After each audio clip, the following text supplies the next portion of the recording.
नमस्कार, मी आचल न्यूज अनकटमध्ये आपलं स्वागत. पाहूया त्याच्या ठळक घडामोडी. ठाकरे गटाचा बीकेसीतील अदानी कार्यालयावर विराट मोर्चा.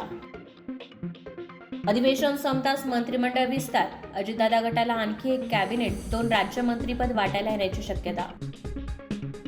राज्य सरकारने मराठा आरक्षणाचा शब्द पाळावा, अन्यथा मी जरांगे पाटलांसोबत आंदोलनात उतरणार. बच्चू कडूंचा इशारा. राज्य सरकारने क्रांतिकारी कायदा लागू केला. अण्णा हजारेंकडून लोकपाल कायद्याचे स्वागत. राज्यभर कायद्याचा प्रसार करणार. दिल्लीत होणाऱ्या इंडिया आघाडीच्या बैठकीला दिल्लीचे मुख्यमंत्री अरविंद केजरीवाल अनुपस्थित राहण्याची शक्यता. केरळमध्ये आढळला कोरोनाचा नवा उपप्रकार. लसीकरण झाल्यानंतरही झेडएन1चा धोका. श्रीकृष्ण जन्मभूमीला लागून असलेल्या शाही ईदगाहच्या सर्वेक्षणाला परवानगी देण्याच्या अलाहाबाद उच्च न्यायालयाच्या निर्णयाला स्थगिती द्यायला सर्वोच्च न्यायालयाचा नकार.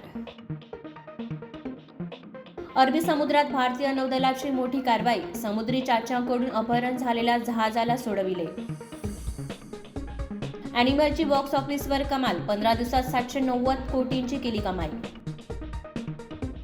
आणि रोहित शर्मा पायउतार होताच मुंबई इंडियन्सला लाखो फॉलोअर्सचं नुकसान. चाहत्यांनी व्यक्त केली नाराजी. धन्यवाद.